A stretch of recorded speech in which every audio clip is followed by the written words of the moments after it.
Welcome back. I've got my earrings cut out and I embossed the line that I showed you the last time.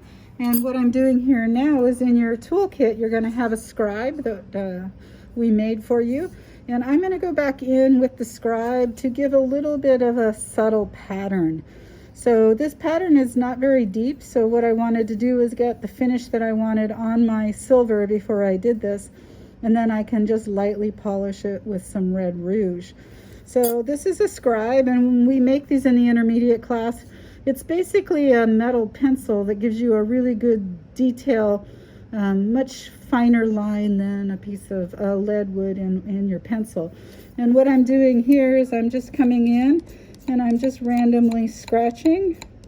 And the problem with this is I can't actually remove any of this, so I've got to kind of be really careful about what I'm doing.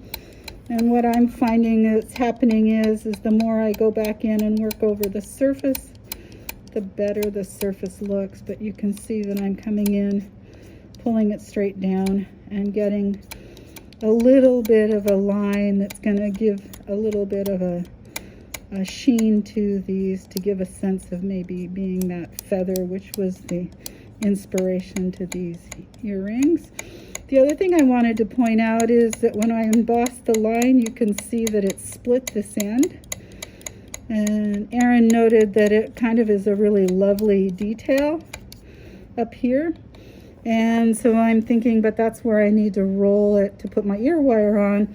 So I may be brave and take a stamping tool and stamp this other edge to see if I can get this really beautiful split that's happening there.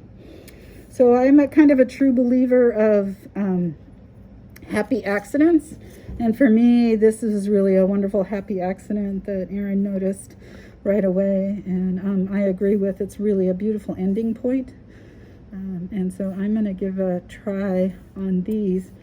And then when these get rolled up, they'll just have the ear wire hanging on to them there. So I'm pulling down in this direction.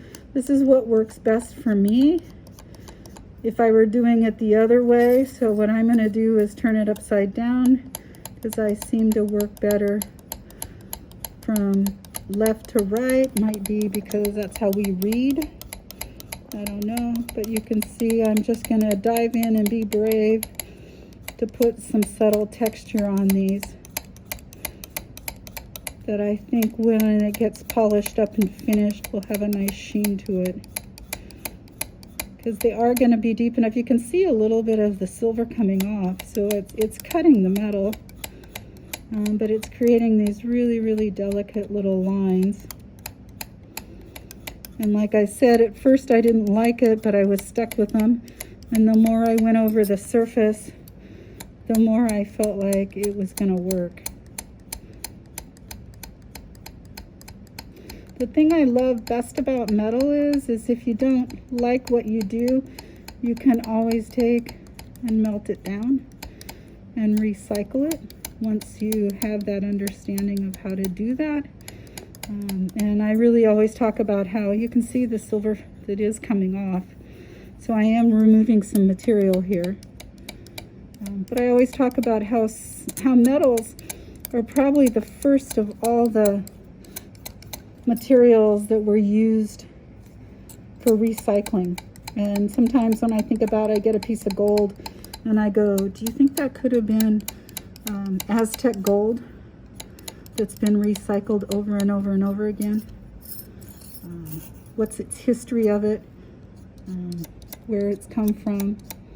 But I'm going to just go back in and kind of work this surface until I feel comfortable with what's going on there. Okay?